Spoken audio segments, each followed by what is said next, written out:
안녕하세요. 이 양반의 이승준입니다. 오늘 또 기가 막힌 게스트를 모셔왔습니다. 이거 진짜 아무도 관심 없겠지만 내가 얘기하고 싶어서 불러온 평일님 자기소개 한번 부탁드립니다. 네, 안녕하세요. 지금 전 평일이라는 이름 쓰고 있고 게임을 기반으로 원데이 커뮤니티, 소셜링이라고 부르는 이런 행사 같은 거 단체로 이제 게임 즐기는 행사 그런 걸 열고 있습니다.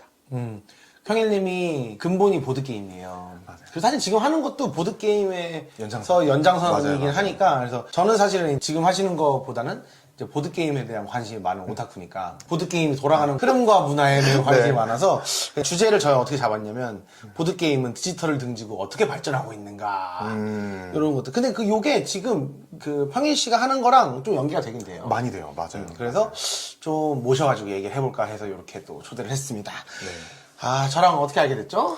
맨 처음에 알게 됐을 때가 독립 잡지사 들어가서 일도 배우고 막 이렇게 하게 됐는데 그때 처음 뵀죠. 그게 몇 년도예요? 그게 2013년. 제가 어? 13년 군번이니까 2013년이었어요. 잠시만요. 13년 군번이 너무 늙어서 웃은 거죠? 저도 저는데 익숙해서 아무렇지도 않았어요. 익숙해서 보통 난 제 나이- 07이야. 킹밖에 하지 마, 이씨.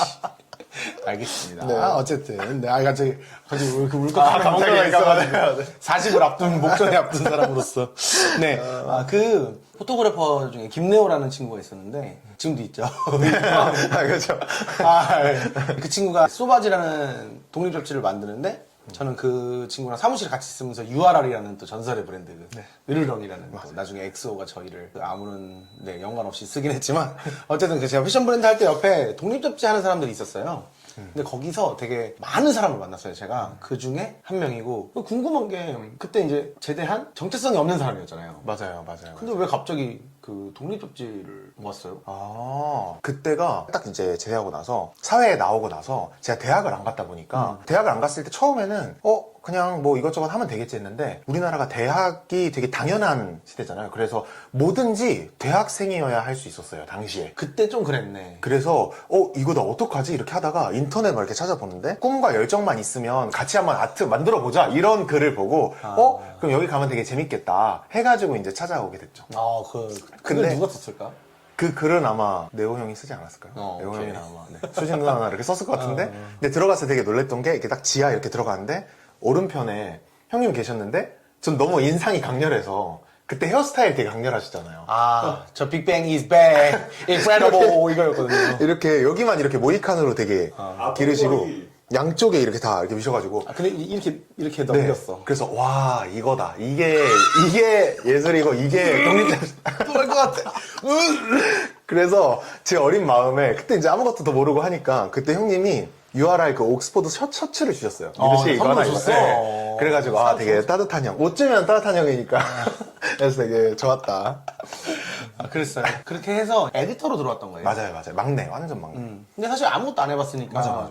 내가 봐도 에디터를 하고 있는 것 같지 않은 느낌이었어. 그냥 잡일, 막 이렇게 뭐 움직이고 옮기고. 형들 이게 타격감 좋은 샌드백하고 다 좋았죠. 그랬는데 아버님께서 보드게임 브랜드라고 해야 되나? 회사라고 해야 되나? 맞아요. 보드게임 출판사. 출판사. 출판사를 하고 계셔서 근데 저는 보드게임에 원래 관심이 있으니까 무슨 소리야?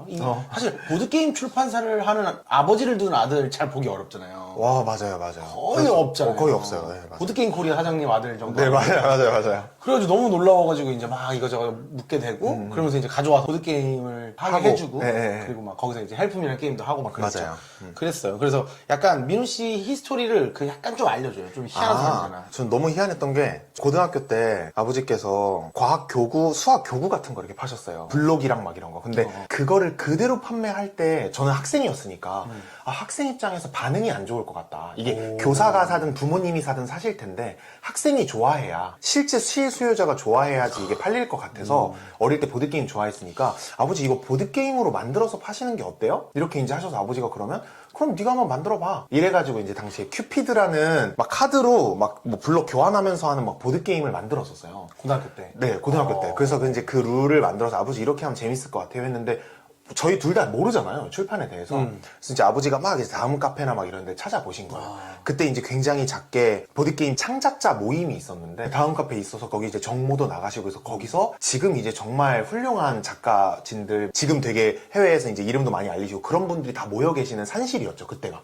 그때는 완전. 이제 언더그라운드였고. 예, 그때는 언더그라운드고, 뭐 이제 누구 이제 집에서 모여가지고 막 보드게임 테스트하고 막 이러던 그럴 때 아버지께서 이제 거기 들고 나가셔서 거기 있는 되게 좋은 작가님들의 피드백도 많이 받아주시고 출판을 하시게 된 거죠. 그래서 잠깐 이렇게 껴서 그렇게 하는데 그 게임이 나오고 나니까 너무 신기한 거예요. 그래서 이제 군대 들어가기 전에 그런 소바지 매거진에서의 경험이라던가 해서 저는 이제 그때 보드게임을 워낙 좋아했는데 보드게임 디자인이 너무 유아틱하거나 만화틱하거나 너무 게임스러운 거예요. 근데 그러지 말고 보드게임을 안 좋아하는 제 친구들 시켜주려면 완전 이제 좀 더 뭔가 힙하거나 되게 세련되거나 되게 이쁜 굿즈의 형태였으면 좋겠다. 왜냐면 재밌는 게임은 제가 너무 놀랬던 게 너무 많아요, 세상에. 그러니까 게임 로직은 너무 많으니까 이거를 되게 이쁘게 만드는 거를 하고 싶다 해서 군대 안에서 막 책 들고 공부한 거죠. 그래서 내 브랜드 해봐야지 해서 이제 악어게임즈라는 브랜드를 군대 제대하고 나서 이제 만들어야겠다. 예술이랑 게임이랑 융합한 그런 브랜드 해봐야겠다 해서 군대 제대하고 그렇게 하게 됐죠. 아니 엄청 웃긴 게 평일 씨가 군대 있을 때인가 뭐 중간에 어디 연락해서 내가 보드게임 나도 이제 그런 생각 똑같은 걸 한 거야. 그러니까 힙한 보드게임 이거 만들면 존나 잘 될 것 같은데. 아니 보드게임은 사실 그림이 구려도 다 즐기는데 네, 그러니까요. 그게 좀 더 간지로 인해서 접근성이 높아지면 더 많이 즐길 텐데라는 생각을 하게 되니까 썬더볼트 게임즈라고 만들자고. 기억나? 네. 맞아요. 그런 거 막 했었는데 어쨌든 이제 막 그렇게 해가지고 당연히 못했죠. 다 각자가 먹고 살기 바쁘니까. 그래서 악어 게임즈는 몇 년도예요, 그게? 그게 2016년도고 그래서 2015년에 이제 제가 13년에서 15년 이제 제대하고 나서 막상 나와서 이제 출판사를 하려고 하니까 월세가 무서운 거예요. 70만원, 80만원, 100만원 언더의 그 비용을 내가 어떻게 매달 낼 수 있지 이게? 아무것도 지금 가진 게 없는데? 그래서 이제 걱정하던 찰나에 보드게임 배우러 보드게임 카페도 이렇게 다니다가 그러면은 아버지께서 이제 출판하신다고 소장한 독일 에센 박람회에서 계속해서 사온 것들도 있고 집에 가지고 있던 것도 있으니까 조금 더 사서 보드게임 카페를 내자. 해서 이제 디아날로그라는 보드게임 카페를 내고 영업시간에는 보드게임 카페 운영하고 그래서 그걸로 이제 수입을 충당하고 보드게임 출판을 해야겠다 해서 15년, 16년도부터 쭉 이렇게 그거 언제까지 했어요? 그거를 제가 이제 맡아서 이제 진행했던 건 2018년도까지 메인으로 진행을 했고 그 다음에 이제 막 사업 기획일 배우러 교육 쪽이랑 이렇게 해서 이런 거 배우러 지방으로 내려가서 한 4년 정도 있었기 때문에 사업자 자체는 유지가 오래 이제 폐업 처리하는 그래서 그렇게 유지는 오래 됐는데 제가 이제 메인으로 맡아서 진행했던 건 한 4, 5년 정도 그 정도만 메인. 그 디아날로그라는 보드게임 방이 영등포에 있었잖아요. 맞아요. 그건 잘 됐어요? 그거는 맨 처음 첫 번째 달부터 흑자였어요. 너무 신기했던 건 그때 제가 23이었으니까 손님들이 오셔서 물론 비슷한 반응이었어요. 피디님처럼 23이라고요? 하면서 이제 웃으시는 이제 잠깐만 몇 년생이에요? 왜 이렇게 어렸어? 제가 93년생이니까 그때 당시에는 근데 물론 왁구는 18살 때부터 똑같았어가지고 그러네. 네, 그래서 모든 사람들이 이제 놀라는 되게 좋았던 게 와서 이제 막 보드게임 카페 사장님이라고 하니까 나이가 더 있어 보일 거라고 생각하는 거예요. 30 막 초중반. 근데 이제 23이라고 하니까 손님들이 멋쩍잖아요. 그래서 단골이 되시더라고요. 미안하다. 다음에 또 오겠다. 이러면서 이제 손님들이 와주셔서 단골이 되게 많으셨어요. 그래서 되게 막 이쁘게 봐주시고 와주시는 분들이 있어가지고 좋았다. 그렇게 해서 악어 게임즈를 유지하다가 맞아요. 갑자기 또 지방을 내려간 거는 왜냐면 보드게임 출판을 이제 했을 때 너무 재밌고 너무 흥미롭고 이렇게 좋았지만 이 보드게임의 저변을 더 확대하고 싶은 거예요. 그때가 더 지니어스가 막 이제 뜰 때라서 보드게임이 이게 단순히 3, 4명 그리고 10명 뭐 이렇게 즐기는 게 아니라 30명, 100명도 즐길 수 있는 게임을 만들 수 있을 것 같다라는 마음에 빅게임이라는 장르가 막 이제 나오고 하니 그 장르를 표방해서 그런 걸 한번 만들어보자 했는데 그게 잘 안 됐거든요. 지니어스가 빅게임이에요? 보드게임을 컨버팅하긴 한 건데 약간 장르 구분이 애매하긴 해요. 근데 저는 빅게임으로 분류하죠. 보드판에서 하는 건 아니고 이제 사람들하고 얼굴 보면서 이 그라운드를 넓게 쓰면서 하는 그런 느낌의 빅게임. 어원이 그렇더라고요. 이게 액정 화면이나 보드판이나 모니터 이걸 벗어난 게임이라서 빅하다고 해서 어원은 그렇다고 알고 있어요. 근데 이제 그 놀이문화로 또 이제 성공하기가 힘들었었던 거예요. 그래서 막 이제 교육이랑 막 결합해 보려고 하고 막 이랬는데 그거 자체도 이렇게 안 됐었죠. 근데 그 당시에 이제 멘토님이셨던 분이 이쁘게 봐주시고 막 일도 사업도 막 다 알려주시고 이러셔가지고 그분을 대표로 모셔서 지방으로 아예 다 내려가가지고 막 일 배우고 다시 올라온 거죠. 그렇게 한 게 이제 작년 재작년. 네, 그렇게 한 게 이제 작년 초에 올라왔어요, 서울에. 열심히 살았네. 아주 흥미롭게 근데 살았어요. 확실히 그 한국이 그 게임이랑 교육이 연결돼 있잖아요. 아, 보드 맞아요. 게임이. 맞아요, 그래서 맞아요. 계속 교육이랑 연결되긴 한다. 네, 네, 교육이랑 연결돼요. 근데 약간 좀 저는 그래서 좀 바꾸고 싶었던 게 제 권조는 교육을 공부하고 교육공학적으로 이제 설계를 다 하신 입장에서 교육 입장에서 게임 볼 때랑 그렇지. 게임 입장에서 교육 볼 때는 접근 방법이 다른 것 같아요. 저는 이 씬을 보고 싶었던 거죠. 이게 교육에 당연히 도움이 될 건데 게임이 더 많이 묻어 있었으면 좋겠다가 제 권조인 거죠. 아, 오케이. 보드게임 역사부터 한번 읊어줘요. 아, 보드게임 역사. 바둑 이런 것도 보드게임 아니야? 맞아요, 맞아요. 그것도 한 3, 4천 년 전에 뭐 중국에서 유래가 됐다 이렇게 하는데 그럼 그게 최초의 보드게임이에요? 그건 아닌 것 같아요. 또 뭐 찾아보니까 뭐 5천 년 전에 발견된 유물이 가장 보드게임 기믹스럽다. 토큰 미플의 형태를 띠고 있다. 말같이 생긴 게 있다. 뭐 동물이 형상화한 거, 뭐 그런 게 조그맣게 있다고 하는데 애초에 보드게임은 되게 좀 흥미로웠던 거는 보드게임 자체가 주술적인 형태로 존재했던 것 같아요. 그러니까 이제 이 기물들을 활용해서 운을 점치는 거죠. 운빨 게임들 있잖아요. 지금은 운빨 게임, 푸시 유어 럭이라는 장르로 운빨 게임이 존재를 하는데 당시에는 그 운이 이거는 뭔가 게임 결과 이렇게 나온 걸 보니 우리의 농사가 어떻게 될 것 같다. 완전 고대 선사시대 때는 그렇게 썼던 것 같고 점점 그게 유희의 영역으로 발전한 거죠. 오, 로마 희한하다. 때. 네, 아니, 요즘에 롤도 이쪽 진영이나 저쪽 진영이라 해서 맨날 운빨 게임이라고 그러는데 왜 아주 몇천 년 전에 그게 약간 근본이었는데. 네, 운빨 근본이었던 것 같아요. 네. 아, 게임이 럭으로 시작했구만. 네네. 아. 먼저 이제 운으로 막 호호. 진행하는. 그래서 로마 시대 때 되게 확산되고 그 다음에 이제 한동안 이제 뭐 체스나 이런 쪽으로 좀 전략적으로 바뀐 거죠. 기왕 게임 할 거면 이 게임이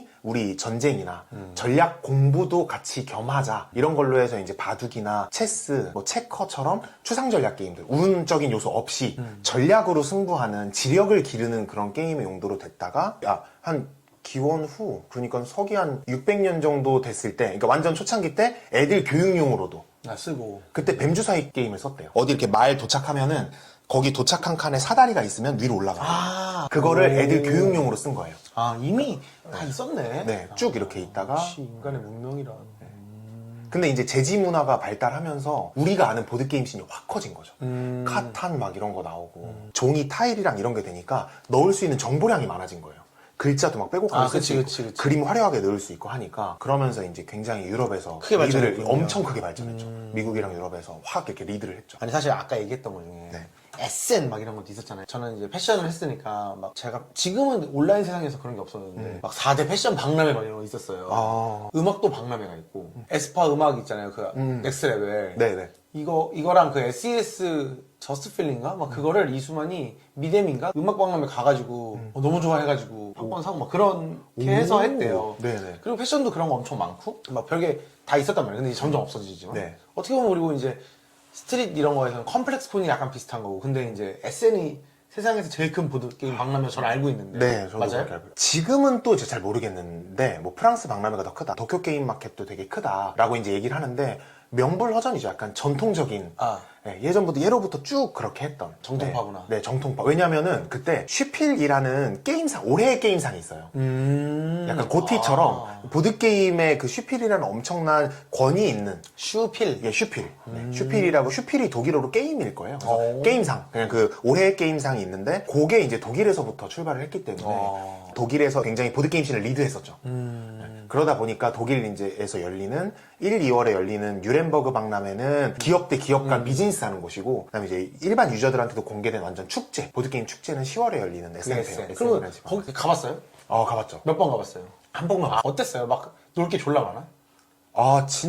엄청 많고 그리고 부스마다 굉장히 유명한 게임 출판사부터 시작해서 인디 출판사까지 부스 하나하나마다 보드게임 카페가 열려있다고 생각하시면 돼요. 그치. 자기네들 보드게임을 설명해주는. 그러니까 계속 그냥 저는 이제 보드게임 부스에 묶여있고 막 미팅하고 막 이래서 많이 즐기진 못했지만 그때는 그 일로 간 거니까. 본인의 일로 갔었죠? 네, 일로 간 거니까. 그래서 좀 힘들었긴 했는데 중간마다 철없는 아들 마냥 아버지 저 게임 리서치 좀 하고 오겠다 해가지고 이제 돌아다닐 때마다 너무 흥미로웠죠. 자리 비면은 앉아서 게임 설명 듣고 모르는 사람들하고 이 게임하고 하고 빠이빠이 하고 또 다 옆 부스 가고 이게 너무 신기했고 그게 엄청 크거든요. 그 공간이 홀 엄청 큰 게 한 3, 4개가 있어요. 거기 돌아다니면서 막 엄청 큰 회사들 아스모디나 뭐 이런 큰 회사들 아미고 이런 회사들은 엄청 큰 기획 부스가 있지만 조그만 부스들이 또 모여있는 문명판같이 각축전이거든요. 거기 이제 돌아다니면서 게임하는 게 진짜 재밌었죠. 아니 한국은 보드게임 시장이 엄청 작잖아요. 외국에 비하면 맞아요. 아. 네, 외국에 비하면. 아, 근데 그래요? 우리나라도 보드게임 씬이 큰데 그 보드게임이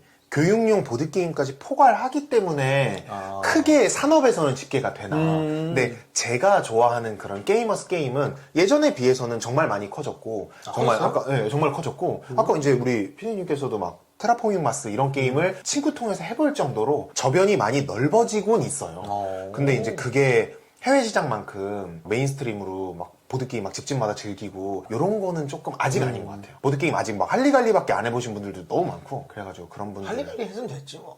아니구나. 할리갈리 그게 대표적인 덱스터리티 이렇게 약간 순발력 게임이니까 그거 이외에도 정말 좋은 게임 많은데 그거를 업자 마인드가 바로 약간 이게 나오네요. 바로 알려드리고 아니, 싶어요 그거. 근데 이제 최근에는 국내 작가님들도 정말 해외에서도 그리고 세일즈 정말 잘 되는 게임들을 많이 만드신 스타 작가님도 많이 생기고 그래서 우리나라 사람들이 정말 게임 센스 있게 창의적으로 잘 만드는 것 같아요. 우리가 그 매거진 할 때 그 한 10년 지났나? 한 네. 10년 좀 넘었구나. 그때만 해도 사실 그냥 지인들 같은 느낌이었잖아요. 그 맞아요. 작가님. 근데 그 사이에 뭔가 엄청난 성장들을 했어요. 네 맞아요. 저희 악어 게임즈 할 때 본이라는 작품이 첫 작품이었는데 그때 이제 게임 작가님이셨던 로튼 작가님 같은 경우는 우리나라 굴지의 보드게임 회사인 만두게임즈라는 곳의 부사장님까지 되셔서 외국에 정말 많이 이렇게 다니시면서 한국 게임도 많이 알리시고 좋은 게임도 들어오셔서 한국에 많이 소개하는 그런 일들을 하시면서 저변을 되게 확장하시는데 크게 기여하시고 계시고 그때 있었던 작가님들 중에 뭐 김건희 작가님 워낙 뭐 유명하셔서 여러 가지 많이 만들고 게임 회사에서도 보드게임을 계속해서 좀 더 산업 전반에 막 접목하려는 시도들 정말 많이 해주시고 계시고 그래서 네 정말 신기했던 것 같아요. 당시에 막 게임 알려주셨던 삼촌 같은 분들인데 보드게임 씬에 진짜 큰 기여를 하고 계셔서 저 같은 보드게이머 입장에서는 보드게임 매니아 입장에서는 리스펙. 되게 의외다. 아니 그럼 그런데 취직시켜달라고 할 수도 있었는데 안 했네. 아 근데 약간 제가 만들고 싶은 거는 그랬던 것 같아요. 저는 약간 그런 걸 잘하는 것 같아요. 보드게임을 안 해봤거나 보드게임 이제 막 배우고 싶은 사람들을 입문시키는 거를 제가 좋아하고 잘하는 것 같아요. 아 보드게임 커뮤니케이터가 되겠다. 네, 맞아요. 약간 짭도. 보드게임 평도. 평도. 네. 출장 보드게임 가는 것도 좋아하고 막 안 해봤어요. 그럼 막 바리바리 싸들고 가가지고 막 보드게임 설명해주고 그 다음에 인원이 좀 많다. 그러면 이제 지금 개발하고 있는 막 소셜 빅게임 같은 거 그런 것도 해드리고 하면 게임 너무 재밌어요 라고 하면 이제 입문이 되시니까 확실히 새로운 사람 만나는 걸 엄청 좋아하는 것 같아요. 아 흥미로워요. 그리고 게임 플레이 하는 거 보면은 그 사람이 보여요. 이런 스타일이시겠구나 이런 거. 이거 너무 신기해요 그게. 그리고 보통 플레이 스타일이 잘 맞으면 서로 잘 맞더라고요. 오. 네, 플레이 스타일이 되게 비슷하고 그러면 생각하는 되게 많은 게 비슷해서 되게 친해져요 서로. 신기하다. 너무 신기해요. 그러니까 게임이 인생을 담고 있는 것 같은. 평일 씨랑 이제 연락을 자주 안 할 때 지니어스 게임이 나왔어요. 지니어스 게임 나오고 저는 너무 재밌게 봤단 말이에요. 오타쿠들은 무조건 재밌을 수밖에 없어. 네, 그리고 막 맞아요. 거기 서사가 있고 막 이두이가 들어눕고 은지원이 숨기고 막 너무 재밌잖아요. 그리고 요 가장 최근에 데블스 플랜 도 있고, 네 맞아요. 너무 재밌었거든요. 거기서도 궤도가 나오는데 저는 그런 게임에서 공리주의라고 하는구나. 네. 사회주의를 적용할 줄은 몰랐어. 나는 공리주의라고 할게요. 네, 네. 공리주의를 적용할 수 아예 룰을 깨부시는 거잖아요, 약간. 저 기획 의도를 조금은 비트는. 거기다가 하석진 같이 이제 정통파 플레이어도 있고 해서 잘 너무 저는 그것도 사실 다 운이잖아요. 비밀 공간으로 가는 것도 한 턴만 더 지났어도 못한 거잖아요. 그래서 맞아요. 그런 것들이 저는 너무 재밌었는데 그리고 제 주변에 막 친구 중에 계속 그 정종현 PD의 일반인 모집에 계속 지원하는 친구도 있어요. 단 한 번이 안 됐는데 그 친구는 면접까지 무조건 가요. 거의 약간 서로 얼굴을 아는 정도.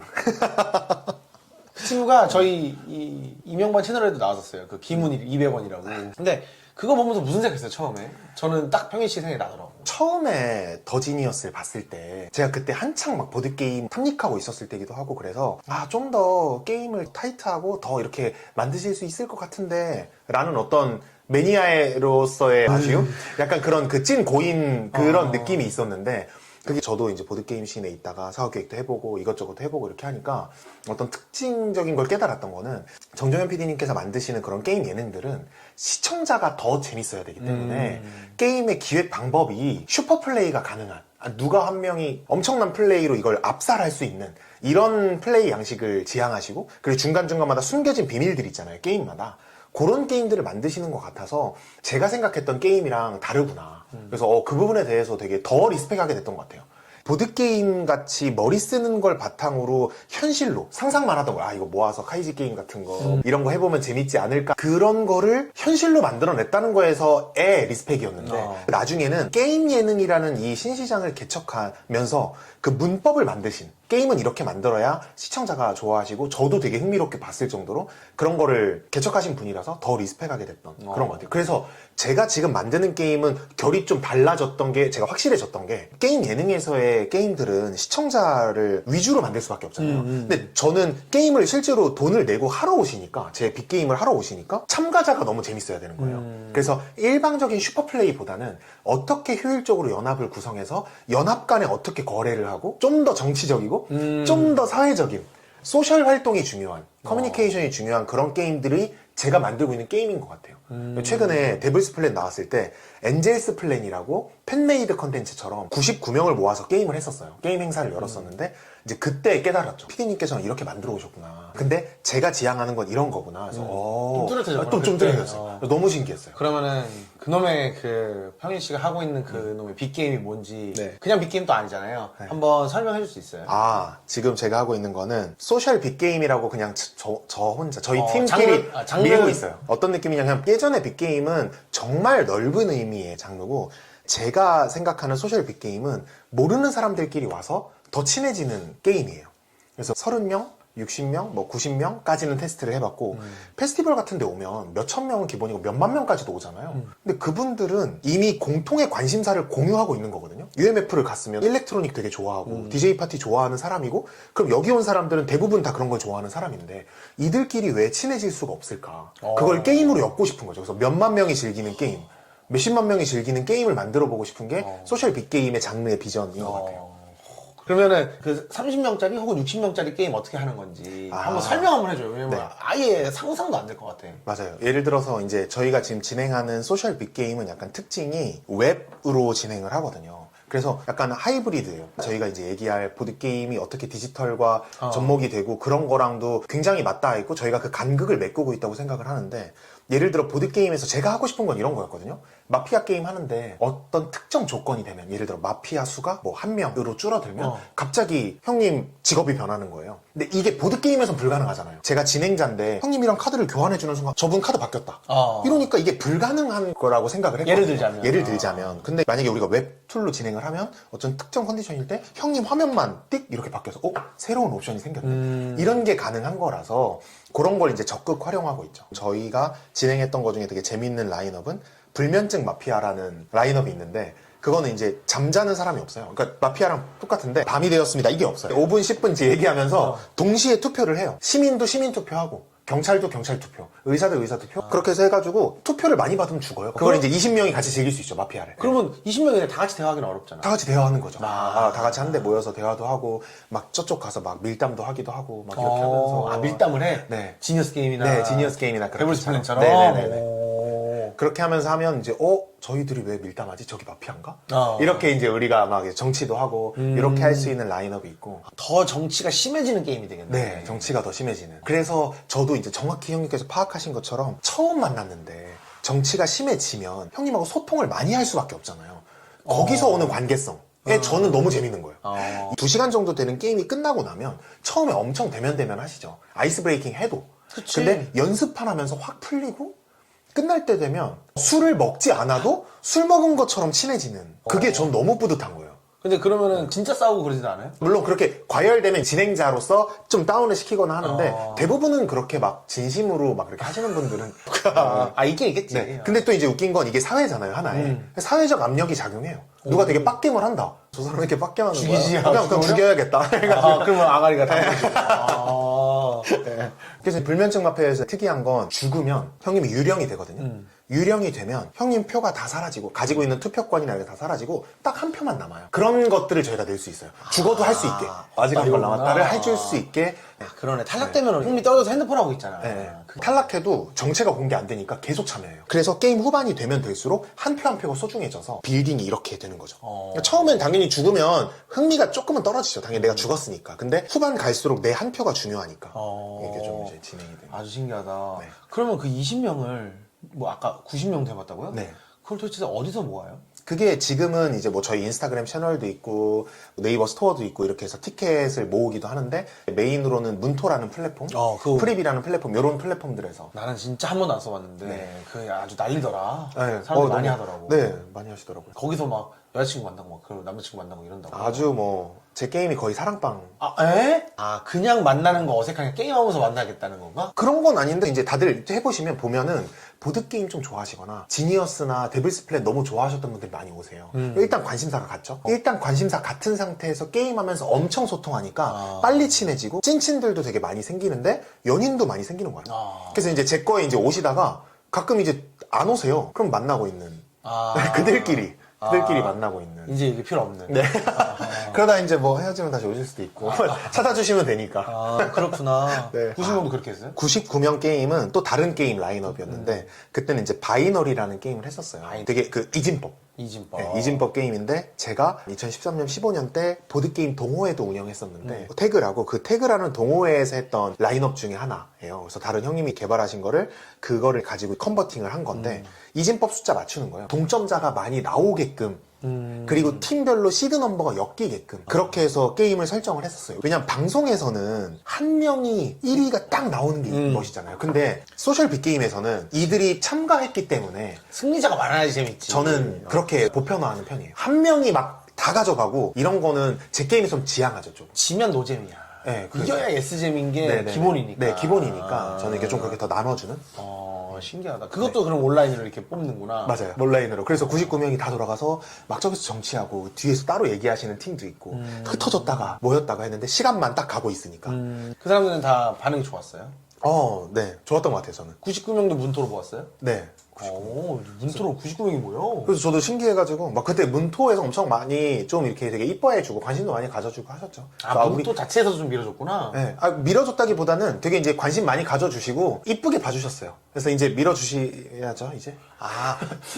그러면 이제 그래서 그 윤호윤호님 문토 편에도 나오고 그랬는 거예요? 그거는 있었던 것 같아요. 그러니까 문토는 사실 플랫폼이다 보니까 한 호스트를 이렇게 집중적으로 밀어주는 건 당연히 위험하죠. 너무 밀면 안 되지. 네, 그런데 그래도 문토 신에서 되게 재밌는 걸 만들고 있으니 이 사람이 방송에 나가면 흥미로운 얘기를 해주시겠거니 해서 불러주신 것 같아요. 아니 사실은 이제 제일 궁금했던 건 디지털 게임이랑 분리된 보드 게임의 미래를 물어보고 싶었는데 지금 사실 이미 하고 있네. 정확히 하고 있어요. 그 부분은. 그러면은 이제 회사에서 네. 핸드폰 앱을 개발해서 거기서 하게 하는 거예요? 네네.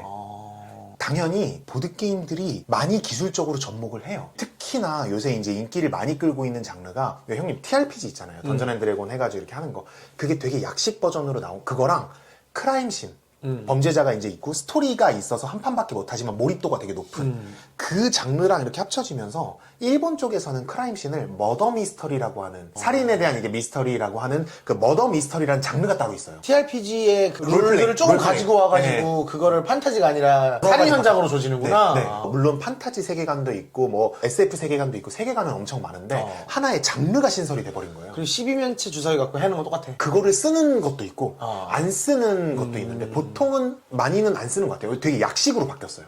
그래서 롤플레잉적인 요소랑 마피아적인 요소 그리고 약간 보드게임의 승점 시스템이나 카드, 토큰 이런 시스템을 결합해서 되게 좀 새로운 장르가 나왔는데 그런 장르도 기술이랑 이제 뭐 결합을 해서 추리 게임들이랑 방탈출 게임 같은 거는 QR코드를 찍으면 정답을 알려줘서 우리가 할 수 있게 하거나 게임 마스터의 영역을 기술적으로 많이 치환을 하는 그런 보드게임들이 이제 많이 나오고 있어요. 최근에 했던 것 중에 또 좀 인상적이었던 게임이 이 보드게임 카드가 이렇게 있잖아요. 이게 막 쌓여 있잖아요. 이거를 이제 뒤집으면 여기에 QR코드가 있고 여기 앞면에는 이제 비슷한 6개가 있어요. 예를 들어 카페에 있을 것 같은 뭐 아메리카노, 카페라떼, 뭐 프라푸치노, 뭐 마끼아또 이렇게 나누기에 좀 애매한 다양한 특성을 가진 비슷한 게 6개가 몰려 있고 이 QR코드를 찍으면 클래식 음악이 나와요. 그 클래식 음악을 듣고 6개 중에 뭐가 비슷한지 난 뭐가 떠오르는지 그런 걸 맞추는 게임들이 있어요. 그건 아예 상관없잖아 룰이랑. 그러니까 그냥 개인적인 감정이잖아. 맞아요. 그래서 서로의 감정을 비교하는 거죠. 그래서 사람들끼리 대화가 되게 웃긴 게 아니 왕벌의 비행을 듣고 왜 라떼라고 하신 거예요? 저는 부드럽던데요. 막 이렇게 얘기할 수 있는 그러니까 되게 웃긴 대화를 많이 일으키는 그거 어떻게 이겨요? 그거는 이제 협동 게임이에요. 그래서 모두 다 똑같은 답을 제출해야 돼요. 아. 네, 그래서 우리가 몇 점을, 뭐 카드 몇 장 중에, 미션 몇 장 중에 우리가 몇 점을 기록하는가. 요거를 이제 나누는 게임인데, 실제로 플레이를 해보면 대화 되게 잘 되고, 음악은 여기서 틀어주니까 게임에 참가하지 않은 게임 마스터 없고, 다 참가 가능하고. 그럼 이런 약간 거. 이거는 제가 아까 꿀벌의 비행 듣고 라떼 했으니까 쟤는 저런 성향이니까 나도 이걸 맞춰서 내야 되나? 뭐 이런 식의 그래서 게임이 거기서 되는 건가? 게임적으로 되게 재밌는 시스템이 있는 게 음소거 토큰이 있어요. 제가 이제 차례가 돌거든요. 근데 음소거 토큰을 누구한테 줄지? 만약에 계속해서 한 사람이 트롤이야. 이 사람 좀 4차원이야. 음소거를 주는 거예요. 그러면 이 사람이 낸 답은 무시. 답은 있는데 그냥 이 결과에는 영향을 미치지 않게. 다른 그런- 사람만 다 맞으면 1점. 네. 그래서 이제 그런 게임적인 기믹들을 넣어서 게임을 돌리는. 그래서 되게 저는 잘 만든 게임이고 되게 라이트하고 괜찮다. 사람 하나 보내고 딱 좋네. 네. 그래서 이제 그런 식으로 보드게임들도 기술적으로 많이 융합을 하려고 하는데 저는 이제 거기서 조금 더 나아가서 그 간극을 또 메꾸는 거죠. 디지털 게임과 보드게임에서 디지털과 가까운 게임 사이에 여기를 딱 들어가는 것 같아요.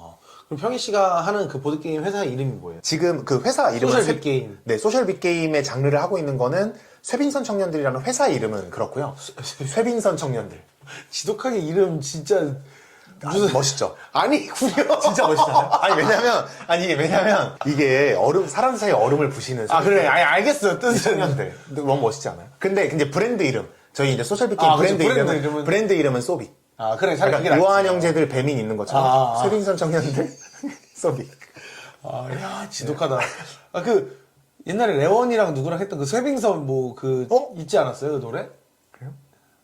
뭐 중요한 거 쇠빙선 또 이게 왜냐면 형 기억에 남으실 거예요. 쇠빙선 이 까먹을 수 없잖아요. 쇠빙선 청년. 그래. 아니 뭐 지향점이 다르니까. 이게 진짜 지금 사실은 아직은 공개할 수 없지만 저도 보드게임을 만들고 있잖아요. 그걸 이제 평일 씨의 큰 도움을 받아서 보드게임을 만들고 있는데 그 보드게임의 지향점과 이 세민선 청년들의 네이밍이 너무 극으로 달라서 저희도 이거 숨기고 있어요. 이거 저희의 그 약간 속옷 같은 느낌. 밖으로는 저희도 이제 소빅이라고. 사업자가 세민선 청년들을 사업자. 사왔구나. 그냥 저희 근데 브랜드 이름이나 밖에 나가거나 명함에는 다 소빅으로. 소비. 네, 소셜 빅게임 줄여서 소빅.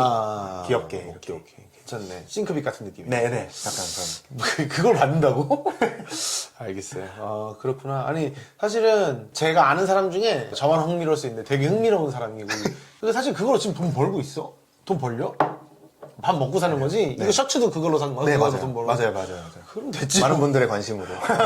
사람들 모으면 그 사람들한테 돈 받잖아요. 맞죠? 맞아요. 참가비 받죠. 네네. 근데 그거 말고 뭐 기업 그런 것도 하잖아요. 네, 그래서 그게 맨 처음에는 그렇게 진짜 35,000원에서 이렇게 티켓값 45,000원까지 해서 뭐 이렇게 되게 많이 들어가고 막 컴포넌트가 많은 건 45,000원 정도. 그 다음에 이제 컴포넌트가 좀 적고 좀 더 편하게 할 수 있는 건 35,000원 정도의 티켓값처럼 이렇게 받고서 플랫폼에 떼주고 나머지로 이제 저희가 수익 활동을 하는 건데 그래서 게임도 개발하고 저희가 사무실도 내고 막 이렇게 하는 건데 그렇게 하다 이제 그 활동을 어떤 대표님께서 개발사 대표님께서 이제 좋게 봐주셨어요. 그래서 개발자만 한 50분 정도가 계시는 큰 이제 개발사의 대표님이신데 우연한 계기로 계속 이제 알게 돼서 뭐 동료 리더분들 통해서 이제 알게 돼서 쭉 이제 지내다가 만약에 그러면 저희 연말에 워크숍 같은 거 하는데 한번 와서 해주실 수 있겠냐라고 해서 저희가 엄청 흥미롭게 준비를 해서 원래는 남녀 혹은 뭐 동성 친구들 사귈 수 있는 그런 걸로 이제 기획을 했잖아요. 근데 그 회사에서 담고 싶은 가치 그것도 근데 그렇게 다르지 않아요. 협동이라던가 그치, 우리 좀 그치. 더 같이 이제 으쌰으쌰 해보자 그치. 이런 걸 담아야 되니까 뭐 살인, 뭐 방화, 뭐 이럴 수 그러지 없으니까. 않겠지. 네네네. 그래서 이제 그런 협동, 그런 가치를 담아서 저희 라인업 중에 투자 배신이라는 게임 라인업이 있는데 그거 라인업을 이제 해드리게 되는 되게 기념비적인 일이 있었죠. 그래서 그때 법인화를 결심하게 됐어요. 되게 명분이 있다. 우리 한번 제대로 해보자. 몇 개 회사에서 그런 걸 해봤어요, 지금? 지금까지는 하나. 하나. 네, 지금까지는 여러분, 거의 싸게 해줄 겁니다. 한번 워크숍 할 때 분명 프로그램 없는 그 기획자분들 한번 연락해보세요. 네. 아니, 워크숍, 연락 어디로 차세대 해야 워크숍. 되지? 차세대 워크숍. 뭐라고 검색하면 나와요? 저희 그, 소빅 오피셜이라고. 인스타그램. 인스타그램. 피디님이 띄워줄지도 모릅니다. 근데 안 띄워줄 수도 있습니다. 부탁드립니다. 아주 저만 흥미로운 얘기 또 잘 들어봤습니다. 안녕. 끝나는 거예요. 근데 이렇게 끝내는 거야. 미안해. 대충 끝낼게. 안녕히 계세요. 감사합니다, 불러주셔서. 네.